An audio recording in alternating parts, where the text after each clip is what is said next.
अस्सलाम वालेकुम। आज हम सीएसएस के सब्जेक्ट सिलेक्शन के बारे में, इसकी जॉब के बारे में और इसकी डिफरेंट चीज़ें डिस्कस करेंगे जो कि बिगनर्स के लिए अहम होगी।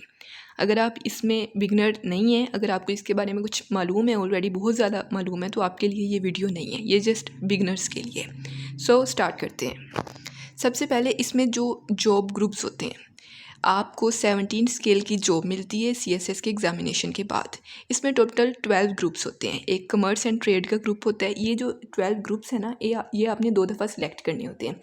एक तो अगर आप एमपीटी देते हैं, जो कि इसका इनिशियल टेस्ट होता है, वो अगर आपका वो क्लियर हो जाता है, उसके बाद आपने सीएसएस के टेस्ट के लिए अप्लाई करना होता है।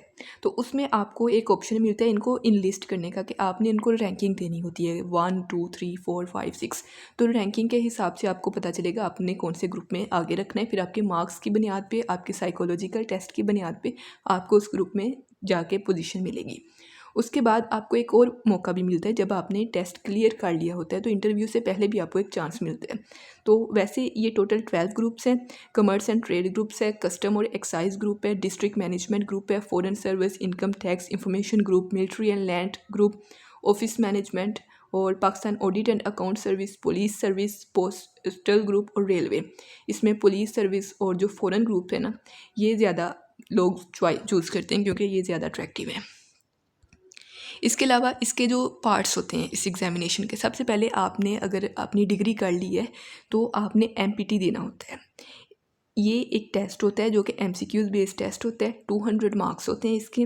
200 मार्क्स में से आपने 66 मार्क्स लेने होते हैं, यानी आपने पासिंग मार्क्स लेने होते हैं।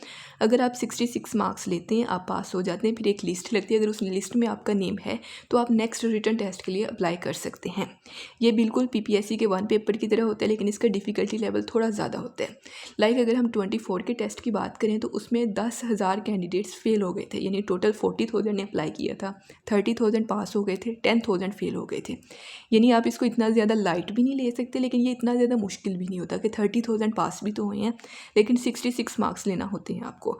अगर आप इसको क्लियर नहीं करते, फिर आप अगले साल अप्लाई कर सकते हैं, कि मतलब ये वाली स्टेज आपको क्लियर करनी पड़ती है। इसके बाद आता है written test. Written test MPT के 2 या 3 माह बाद होता है।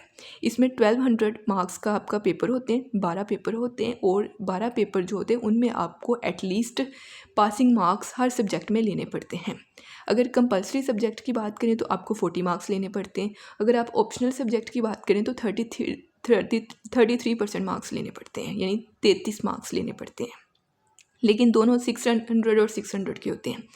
अगर आप रिटन पास कर लेते हैं, फिर आपका मेडिकल टेस्ट होता है, फिर साइकोलॉजिकल टेस्ट होते हैं, एंड पे वाइवा होता है।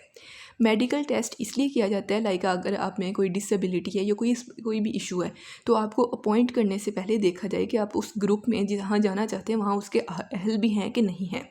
फॉर इंस्टांस के आप जाना चाहते हैं पुलिस सर्विस ग्रुप में, जो असिस्टेंट कमिश्नर बन के जाते हैं, अगर आपके मेडिकल में कोई इशू है तो आपको उस ग्रुप में नहीं जाने दिया जाएगा।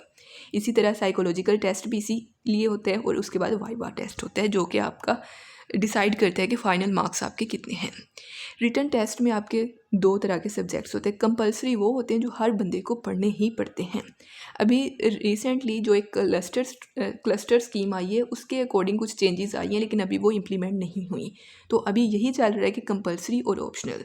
कंपलसरी सब्जेक्ट्स में आपके आ जाते हैं ऐसे, प्रेसी, इस्लामिक स्टडीज़ और जनरल नॉलेज के 3 सब्जेक्ट्स। जो ऐसे, प्रेसी और इस्लामिक स्टडीज़ है ना, इनमें हर सब्जेक्ट में आपको 40-40 मार्क्स चाहिए। लेकिन जो जनरल नॉलेज के तीनों सब्जेक्ट, इनको मिला के आपको 120 मार्क्स चाहिए। इनमें एक जनरल नॉलेज 1 में करंट अफेयर आ जाता है, फिर 2 में पाकिस्तान अफेयर आ जाता है, और 3 में जनरल साइंस एंड एबिलिटी आ जाता है। और यहाँ सबसे अहम जो चीज़ है वो ऐसे है, क्योंकि सबसे ज़्यादा बच्चे ऐसे में फ़ेल होते हैं, प्रेसी में फ़ेल होते हैं या इस्लामिक स्टडीज़ में फ़ेल होते हैं। जनरल नॉलेज वाले ग्रुप में बहुत ज़्यादा कम फेल होते हैं बच्चे, तो इसलिए इसको ज़्यादा फोकस किया जाता है। इन पे अलहदा वीडियोस और बाकी गाइडेंस भी चैनल पे आपको प्रोवाइड कर दी जाएंगी, आप उसको देख सकते हैं। अच्छा, ऑप्शनल्स आपके जो कंपलसरी होते हैं ना, उसमें आपने पास होना होता है, जस्ट पास होना होता है। उसको कहते हैं फ़िरका 40वां, कि आपने 40 मार्क्स लेके पास होना होता है। आपने कोई ज़्यादा मार्क्स नहीं लेने, कुछ नहीं, क्योंकि वहाँ पास होने के लाले पड़े होते हैं।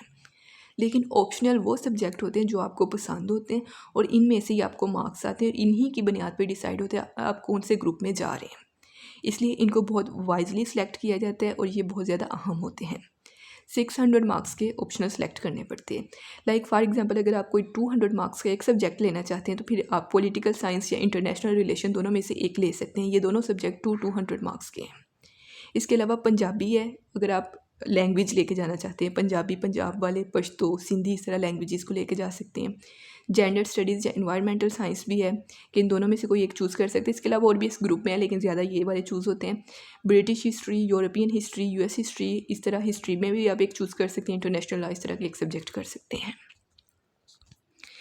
ये बिल्कुल बेसिक डिटेल्स थी कंपलसरी ऑप्शनल सब्जेक्ट के लिए, और कैसे कौन मतलब बिल्कुल इसका इंट्रोडक्टरी चीज़ थी। ये बिल्कुल बिगनर्स के लिए। अगर आपको इसके लिए इसके रिलेटेड कोई और क्वेश्चन हो तो आप कमेंट में पूछ सकते हैं।